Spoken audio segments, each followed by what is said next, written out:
Om Swastiastu, selamat siang anak kelas 9 yang Bapak banggakan, yang Bapak cintai.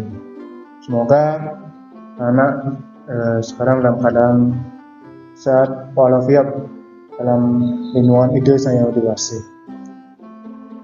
Dan semoga anak masih semangat untuk mengikuti proses pembelajaran di masa pandemi, meskipun hanya belajar di rumah, dengan tidak mengurangi semangat anak untuk belajar. Sekarang kita berjumpa lagi di mata pelajaran agama Hindu dan budi pekerti, yaitu masih pada Pancayama dan Nyamubrata, terutama pada sub kedua, yaitu tentang Panca Nyamubrata. Nah, kemarin kita sudah bahas tentang bicara banyak tentang Panca Nyamubrata. Sekarang kita bahas tentang Panca Nyamubrata. Mudah anak bisa menyimak video pelajaran yang sederhana ini. Kemarin kita sudah bicara banyak tentang Panca Nyamubrata. Apa itu Panca Nyamubrata sudah kita bahas pada minggu lalu, pada video pelajaran minggu lalu. Sekarang kita bahas tentang Panca Nyamubrata. Nah, apa itu Panca Nyamubrata? Untuk waktu kita lanjut saja. Panca Nyamubrata itu sama dengan Panca Nyamubrata, terdiri dari tiga kata: Panca, Yama, dan Brata. Panca artinya 5, Niyama artinya pengendalian diri, sedangkan Brata adalah keinginan hawa nafsu. Keinginan atau hawa nafsu. Jadi dari pengertian ini, dari pengertian ketiganya ini sudah pasti anak sudah mendapatkan satu kesimpulan apa itu Panca Nyamubrata. Jika anda sudah baca bukunya, silakan sambil baca buku anak. Jadi Panca Nyamubrata berarti adalah 5 pengendalian diri, yaitu adalah dalam konteksnya dalam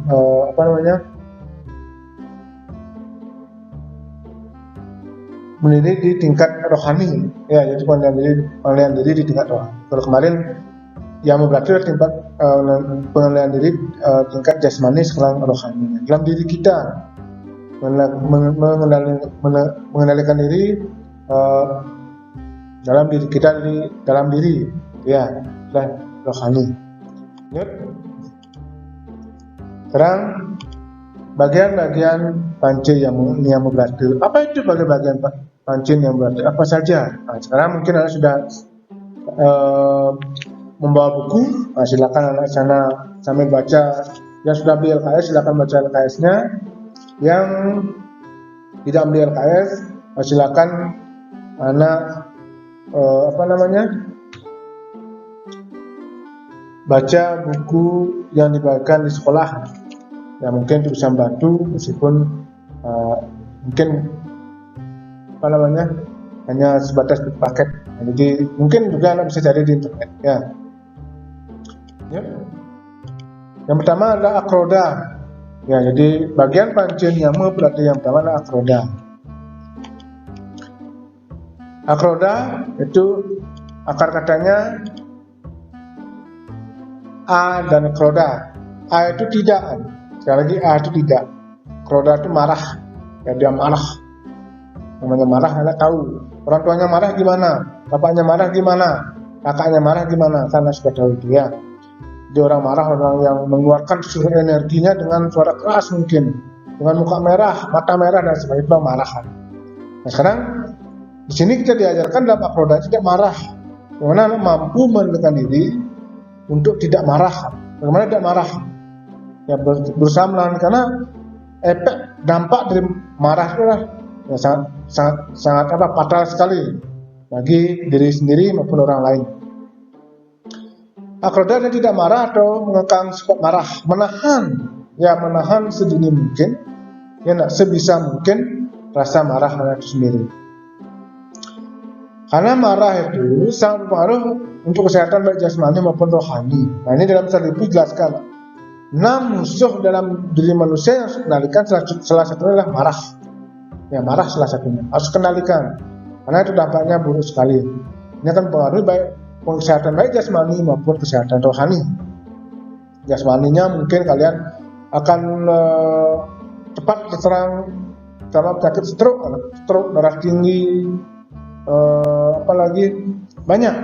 Ya, itu akan berpengaruh bagi kesehatan jasmani. Kalau rohaninya, mental kita akan terganggu. Orang yang sering marah itu adalah orang yang mentalnya sangat terganggu. Dia akan bingung dan sebagainya lah.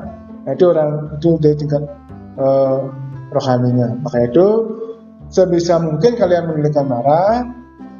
Mungkin ada permasalahan, tolong selesaikan dengan musyawarah dan mufakat, ya, dengan damai dan sebagainya. Bagaimana caranya mengendalikan marah itu sekarang? Ya, salah satunya dengan kalau kita diagama lah, dengan jalan lebih banyak mendekatkan diri dengan Tuhan, dengan ide saya dewasa. Yang paling sederhana dengan Trisandya. Dengan demikian kita akan lebih mudah untuk mengendalikan marah. Yang kedua dengan mengendalikan diri, ya, dengan mengendalikan diri. Jadi seperti bapak ini, dia marah sampai dia keluar dia marah luar biasa, karena apa dan sebagainya. Nah, semestinya itu bisa kita kendalikan dengan solusi musyawarah mufakat. Masalahnya apa sih? Nah, kan gitu. Itu jadi sekali lagi marah, karena dia mengekang marah, tidak membiasakan diri itu marah. Di jalan disenggol sedikit marah, kenapa? Bisa. Ya, ini luar biasa. Mungkin di tempat orang lain kita akan banyak punya musuh, tidak disenangi orang, karena apapun penyelesaiannya marah. Nah, itu. Kalau untuk diri sendiri itu penyakit otomatis, ya, stroke, darah tinggi dan sebagainya. Cepat tua, muka pucat, mata merah dan sebagainya. Ya. Contoh-contoh daripada akroda adalah tidak cepat marah, bersabar, memaafkan, maafkanlah, ya, maafkan. Yang kedua, mengendalikan keinginan, mengendalikan pikiran, menghadapi masalah dengan tenang, selesaikan dengan tenang. Masalahnya apa? Cari jalan keluarnya. Nggak usah ujung-ujungnya marah. Ya, ujungnya padahal nanti berkelahi lah. Itu. Yang terakhir, bersahaja, tenang dan bijaksana. Santai saja. Ya, jadi permasalahan tolong cari solusi. Gitu. Nah ini tenang, dia tenang sekali, tenang, santai dan sebagainya. Nah, akroda itu tentang akroda memang bisa dipahami. Soalnya adalah guru susrusa, ya. Guru susrusa artinya adalah mendengarkan, menaruh perhatian ajaran atau nasihat-nasihat guru. Kita mengenal ada 4 guru. Guru Rupake lah guru di rumah, guru pengajian guru di sekolah, guru swadhyaya lah guru pemerintah, guru susrusa lah itu Tuhan Yang Maha Esa, Yang Dewasa. Itu. Jadi dengarkanlah, perhatikanlah, ya, nasihat-nasihat, ajaran-ajaran ke-4 guru ini. Baik orang tua di rumah, guru Rupake, baik guru pengajian, baik pemerintah, apalagi ajaran-ajaran Tuhan, ajaran-ajaran Yang Dewasa, terus perlu ada perhatikan. Karena dengan mendengarkan atau memperhatikan nasihat-nasihat daripada guru, kalian akan paling tidak mampu mengendalikan diri. Karena tidak ada guru, baik guru Rupake, guru pengajian di sekolah mengajarkan anak yang perilaku yang menyimpang, tidak ada. Saya yakin tidak ada. Pasti dia mengajarkan hal-hal yang bermanfaat untuk diri sendiri.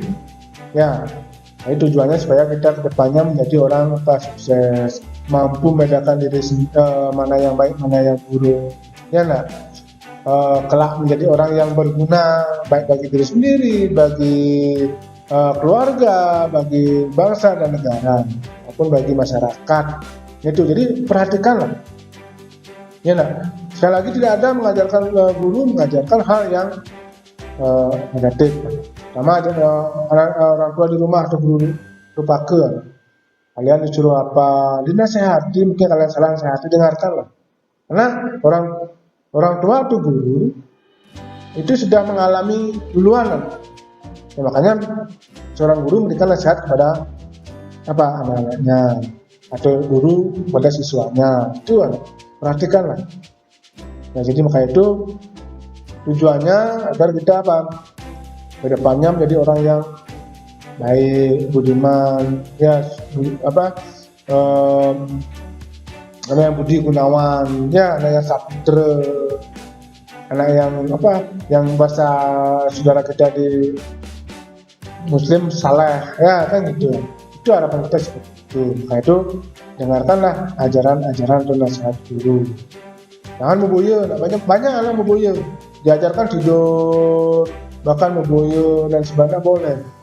Ini nggak boleh, karena nanti anak akan menjadi kalau tidak mendengarkan bahkan mengabaikan ajaran guru, anak akan menjadi alpaka guru, dia akan menjadi alpaka guru. Nah, itu dengarkanlah ajaran-ajaran atau nasihat-nasihat guru.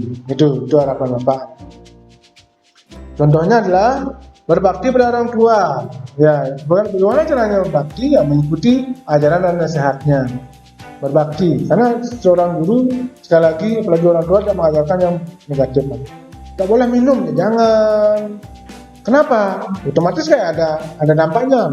Kenapa dilarang? Ya ada nanti akibat dari perbuatan itu, makanya dilarang ya. Itu kan. Dia ngebut, jangan bawa motor ngebut kan. Jangan angkat sepeda motor. Kenapa orang tua mesti begitu guru? Karena ada dampak yang nanti timbul dari perilaku anak. Itu kan.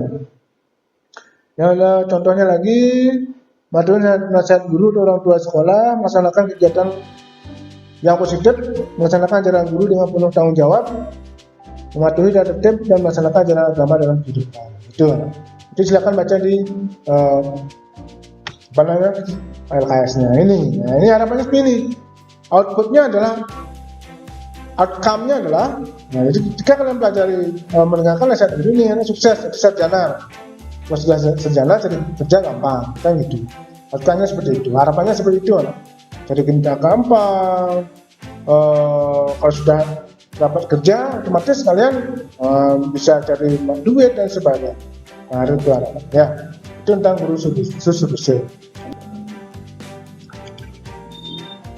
Saucha yang ketiga, ya.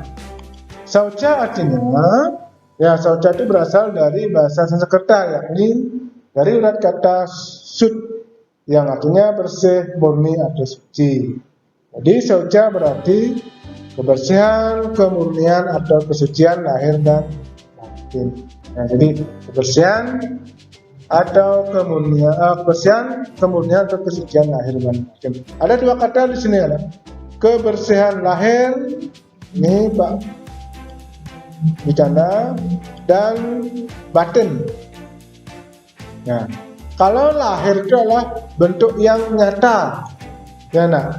Kalau di skala-skalanya yang skala, ya bentuk nyata diri kita, tubuh kita nyata lahir.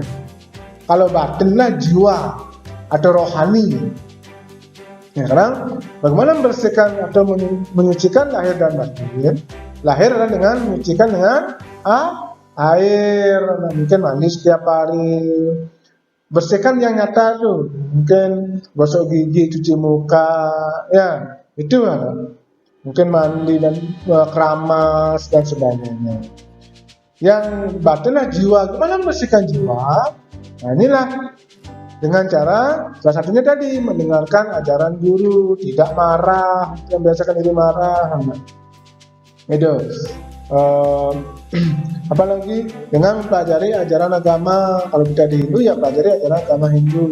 Dan sampai pada gurunya itu dicamkan, ya belajar dengan tekun dan giat. Dan dengan belajar kalian akan memahami, menguasai ilmu pengetahuan. Dari ilmu pengetahuan ini, ya akan membersihkan lahir dan batin, membersihkan batin kalian. Dan dengan berilmu pengetahuan, kalian akan menjadi widya, Widya itu berpengetahuan. Dengan pengetahuanlah kalian bersihkan batin kalian.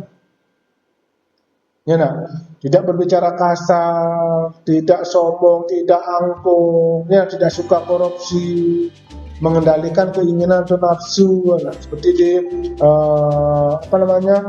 Sadribu, mengendalikan keinginan itu juga salah satu bagian dari untuk menyucikan batin kita. Ya, jadi menyucikan batin supaya bersih. Belajar untuk berpuasa, beryoga samadhi, ya, itu caranya. Tapi yang paling sederhana adalah yang bisa kalian lakukan adalah dengan apa? Belajar dengan tekun, dengan menguasai pengetahuan dan melakukan persembahyangan setiap hari kepada Ide Sang Hyang Widi Wasa, yaitu dengan Trisandya. Itu yang sederhana sekali.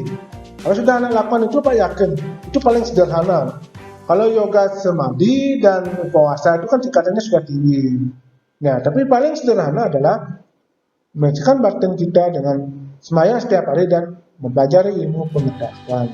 Lebih-lebih ilmu pengetahuan tentang Weda. Itu kan. Sekarang apa pertanyaan? Apakah anak sudah sembahyang setiap hari?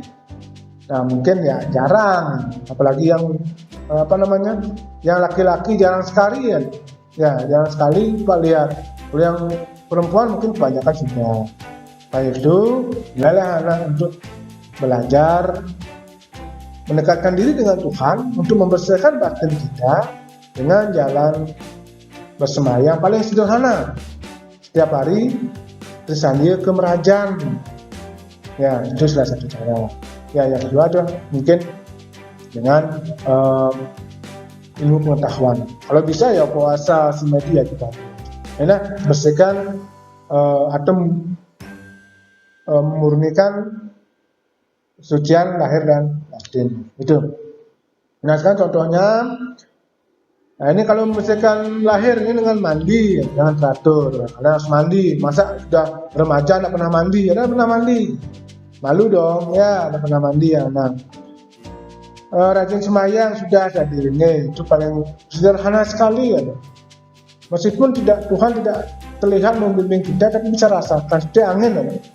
Angin bersiul, nah, tapi kita tidak bisa lihat, tapi kita rasakan. Yang selalu berkata jujur, katakan tadi ya. Artinya jaga ucapan, jangan sombong, ya enggak. Itu. Contohnya beli buku 1.000, aku 5.000, ya, jangan. Ya. Selalu bersikap tenang dan bijaksana, rajin melatih pusatkan pikiran dengan pranayana dan samadhi. Ini kan di Trisandya terutama pada saat pembersihan diri kan ada asana pramayana. Ini adalah mengatur nafas. Tujuannya untuk mengatur nafas ini juga selanjutnya mengusahakan diri pada Tuhan. Siapa kita sembah? Nah, kalau kita di Bali, kalau memang kita tidak bayangkanlah salah satu Tuhan atau Dewa atau Batara. Mungkin Dewa Siwa, Dewa Wisnu, Dewa Hindu gambar. Atau mungkin juga bisa Sang Hyang Acintya yang ada di Padmasana itu. Nah, itu juga bisa. Itu tujuan Padmasana. Memusatkan pikiran. Yang terakhir bersifat jujur dan setia kepada benar. Nah, itu bisa lakukan untuk mengendalikan diri dalam bentuk roha. Ya, itu tentang saja mudah bisa dipahami. Nah, inilah bentuknya ya. Jadi bentuk salah satu contoh membersihkan batin kalian. Ya, ini kan cara lah sembahyang. Nah, ini ya sembahyang, berdoa dia.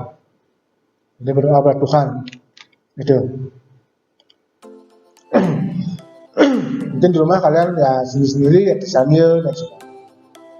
Mau membantu, neng bantu senyap, silahkan semuanya. Selanjutnya adalah Ahara Lagawa. Ahara Lagawa berarti makanan serba ringan, tidak semau-maunya, tidak berlebihan, tidak berpoyak-poyak, makan seperlunya sesuai kebutuhan tubuh. Ya, sesuai kebutuhan tubuh. Karena tubuh ini punya kapasitas, ya, apapun punya kapasitas. Mungkin tubuh hanya membutuhkan berapa kalori, berapa gram makanan, nah itu aja anak makan. Tidak usah berlebihan. Ketika berlebihan, ya, nah itu kalian muntahkan, mubasir. Seperti orang minum, perlu banyak dia minum, ambil minum bir sekian kerat, tubuh nak kuat, dimuntahkan lagi, kan kasihan. Nah ini, jadi sekali lagi, makan seperlunya saja sesuai kebutuhan tubuh, tidak perlu berpoya-poya. Karena sisa daripada makanan, mungkin kalian bisa, orang lain kan membutuhkan, banyak orang yang bahkan tidak kekurangan makanan. Sama saudara-saudara kita di luar negeri, di Palestina, di Irak dulunya, di Israel itu kan sampai kelaparan. Di Mongolia. Kenapa kita di sini berpoya-poya? Semakan sedikit kan bagus ya. Ini bagian daripada dana punya. Ya, ajaran Hindu satunya dalam ajaran Dewa Yajna, satunya adalah punya, mempersembahkan, berkorban suci. Ya, nah, memang kita habiskan tidak perlu, karena enak, makanannya enak loh, meskipun tidak bergizi tapi enak, dimakan semua, akhirnya dimuntahkan, kan kasihan. Ya, itu jadi makanya itu makan seperlunya saja sesuai dengan keperluan tubuh. Ya, kan yang bergizi, kan tidak perlu mahal. Apalagi kita di desa, di kampung, banyak makanan yang bergizi, yang bermanfaat untuk tubuh, tidak perlu mahal. Contoh sayuran, buah, ya, air. Mungkin umbi-umbian itu juga sangat diperlukan tubuh, ada banyak vitaminnya. Kenapa kita harus makan yang besar berpoya-poya, ujung-ujungnya beli, ya enggak, dan juga itu tidak bermanfaat. Ya sekali-kali kan makan yang di tempat-tempat seperti AFC dan sebagainya kan boleh, kalau punya uang boleh. Tapi yang di garis bawah di sini adalah bukanlah boleh, artinya tidak berpoya-poya atau tidak berlebihan. Ini yang maksud, artinya sesuai kebutuhan tubuh. Nah ini yang diharapkan itu. Bukanlah boleh, silakan makan, namanya makan kok dilarang kan, itu silakan, tetapi sesuai dengan kebutuhan tubuh, tidak berpoya-poya, itu maksudnya berlebihan. Kasihan, makanannya masih sisa satu piring, dikasih ayam, dikasih anjing, dibuang saja kan kasihan, dimuntahkan. Nah kita juga tubuh ini tidak membutuhkan itu berlebihan. Nah makanya itu makanlah seperlunya saja sesuai dengan kebutuhan tubuh. Ya nah, ini jadi ada makanan yang bergizi, tidak perlu mahal. Ada jagung, ada butuh ikan. Mungkin ada yang punya tambak, menaruh mujair di sana, kan usah beli. Mungkin udang, ya sayuran bisa ambil di kebun sendiri. Ya nah, kalau bisa beli susu ya bagus, tapi nggak bisa kan bisa aja udah cukup kan. Ya nah, mungkin umbi-umbian juga Anda sudah banyak punya di rumah, tapi itu yang mahal, tidak perlu.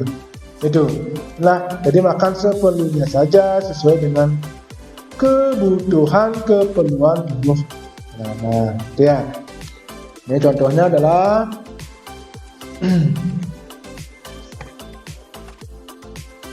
lalu bersyukur dengan apa yang dimakan.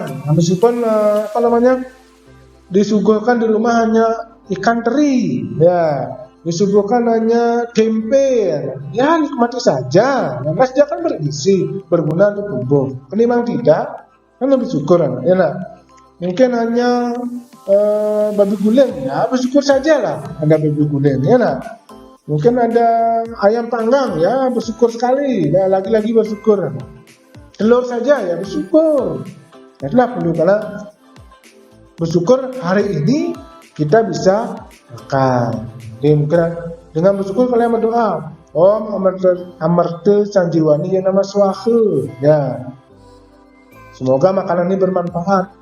Terima kasih Tuhan. Terima kasih Sang Widi, hari ini saya sudah bisa makan. Meskipun cukup sudah, jelas berguna untuk tubuh. Ya, jadi kalian terlalu banyak makan mungkin bisa obesitas atau menjadi gemuk. Kalau gemuk kalian juga anak baik, dari gemuk menjadi diabetes, ya enggak, stroke, banyak penyakit kolesterol. Nah, makanya makanlah sebelumnya yang bervitamin, yang berprotein sesuai dengan kebutuhan tubuh. Itu ya. Itu tidak minum minuman beralkohol. Ya, jadi tidak. Sekarang kan banyak anak rokok masih SMP ya minum, nah itu banyak. Kalau bisa mohon kurangi lah. Kalau bisa jangan. Ya, kalau bisa jangan. Lanjut. Itu tentang alagawa. Yang kelima, apramada. Nah, apramada artinya yaitu tidak ingkar atau mengabaikan kewajiban. Tidak mengabaikan kewajiban. Dalam agama Hindu, sastra Hindu sebutkan, bekerjalah kamu sesuai dengan kewajibanmu tanpa mengharapkan imbalan. Itu ajaran agama Hindu mengajarkan kita seperti itu. Jadi tugas kalian apa? Ya siswa, seorang brahmacari, seorang yang masih menuntut ilmu. Kerjakanlah kewajiban Anda. Jangan diingkari. Tugas apa sebagai brahmacari? Ya belajar dengan tekun, belajar sebanyak-banyaknya, belajar setinggi-tingginya, menuntut ilmu setingginya. Itu. Jangan baru dikasih PR, montel, ya nah. Seorang siswa sudah bergaul bebas, ya nah. Sudah melakukan minum beralkohol, sudah ke diskotik. Nah ini sudah keluar dari kewajiban kalian sebagai seorang brahmacari. Itu ya. Jadi sudah mengabaikan kewajiban sebagai brahmacari. Nah, tugas orang tua di rumah si bapak ini adalah menyediakan, memfasilitasi kehidupan anak, memfasilitasi kebutuhan keluarganya, yaitu dia bekerja. Contohnya bapak seorang guru, mungkin guru sekolah semuanya memberikan pembelajaran pada anak-anak. Itu kewajiban. Ya harus memberikan itu. Ya, jadi orang tua juga seperti itu. Yang mana menafkahi anak-anak, memenuhi kebutuhan ke sekolahnya, untuk makannya dan sebagainya. Itu kewajiban orang tua. Ya, seorang petani kewajibannya apa? Ya bekerja di sawah. Ya, nah. Mungkin mencangkul dan sebagainya. Supir tugasnya apa? Kewajibannya ya nyetir. Pilot ya menerbangkan pesawat atau mengendalikan pesawat. Pegawai pemerintahan juga seperti itu. Jadi bekerjalah atau tidak ingkar, tidak mengingkari atau mengabaikan kewajiban. Jadi kalau adalah seorang siswa ya belajar, ya belajar di rumah ataukah mungkin di sekolah belajar dengan setinggi. Itu jadi kalau sudah bikin PR ya kerjakan PR-nya dan sebagainya. Itu belajar. Ya nak, kasih orang tuanya. Neng bantu bapak, bapak saya belajar pak, kita main game. Ya nak, jadi saya belajar mungkin membantu orang tua di rumah, menyapu, dan sebagainya. Ya nak, kasihan orang tuanya juga. Dia sudah capek-capek bekerja untuk menafkahi kalian malah main-main, gunakan uangnya untuk keperluan tidak penting, beli alkohol, kalau beli paket untuk main game, tidak digunakan untuk belajar, itu juga kasihan orang tuanya. Ya, jadi sekali lagi, lakukanlah kewajiban itu sesuai dengan tugas kita. Ya, kalau kita sebagai siswa ya siswa, sebagai orang tua ya orang tua. Jadi tidak mengabaikan suatu kewajiban. Contohnya, melakukan kewajiban dengan baik dan tulus. Jangan baru suruh nyabet, marah-marah dan sebagainya. Baru suruh nyuci piring, ngamuk, piringnya dilempar, jangan tulus. Ya. Melaksanakan tugas dengan sungguh-sungguh. Melihat kembali pekerjaan lakukan, mereview. Sudahkah betul pekerjaan saya? Sudahkah benar? Nah, direview kembali. Dan terakhir teliti dalam melaksanakan tugas teliti, betul-betul dikerjakan dengan baik. Ya lah, mencuci piring betul sudah bersihkah? Buat PR sudah bersih, sudah betulkah? Nah itu teliti.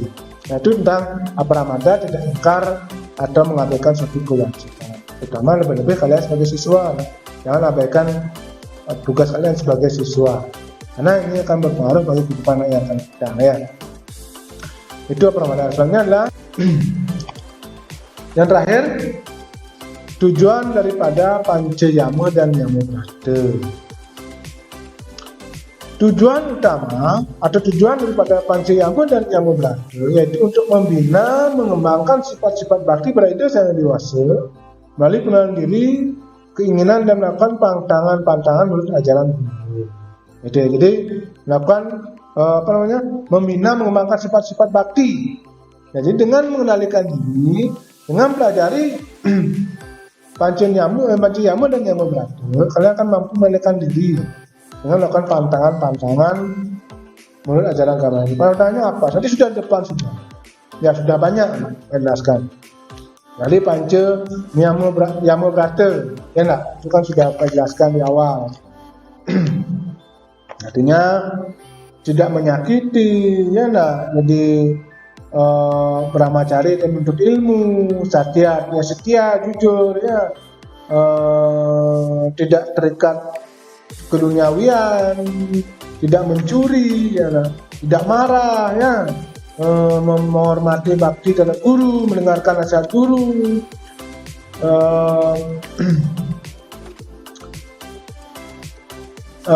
makan sesuai dengan kebutuhan, memurnikan lahir batin, ya, itu. Jadi dan tidak mengabaikan suatu kewajiban. Ya, itulah pantang-pantangan kita. Masih banyak pantangan yang lain. Ya, jadi banyak pantangan di ajaran agama itu yang tidak boleh dilakukan. Ya, jadi maka itu lakukanlah pantangan-pantangan itu dengan benar. Karena pada dasarnya hidup kita adalah memperbaiki diri, ya. Nah, itu perbaiki diri sehingga kehidupan yang akan datang kita menjadi lebih baik. Itu harapan. Karena kita sudah kadang kita susah dan sebagainya, sekarang toh kita juga melakukan perilaku yang buruk yang tidak sesuai dengan ajaran agama ini, masih juga berjudi, masih juga minuman keras, mencuri dan sebagainya, ya mungkin tidak sayang pada makhluk lain dan sebagainya. Nanti kehidupan yang akan datang itu tambah susah, kan terus kita lahir, terus itu lahir tambah susah. Nah ini, jadi itulah yang perlu kita lakukan. Tujuan daripada Pancayama dan Yamubrata. Jadi mengembangkan sifat bakti pada ide Sang Hyang Widi Wasa melalui melakukan pantangan-pantangan ajaran agama Hindu. Apa pantangan-pantangannya? Sudah kita pelajari pada bab ini, dan juga yang lain silakan baca lagi di bukunya. Mungkin itu saja untuk Pancayama dan Yamubrata sudah selesai. Mungkin minggu depan anak tinggal menunggu ulangan, ya, dan tugasnya nanti kirim lewat tulis. Ya, itu saja. Mudah-mudahan video yang sederhana ini bisa membantu anak belajar di masa pandemi ini, ya. Kita berdoa pada hadapan Sang Hyang Widi Wasa, semoga pandemi ini cepat berlalu, ya. Kita bisa berkumpul lagi di sekolah, bisa bertemu lagi di sekolah, ya, melalui proses pelajaran tatap muka. Itu aja. Belajar ini Pak akhir dengan Pramo Santi. Om Santi Om.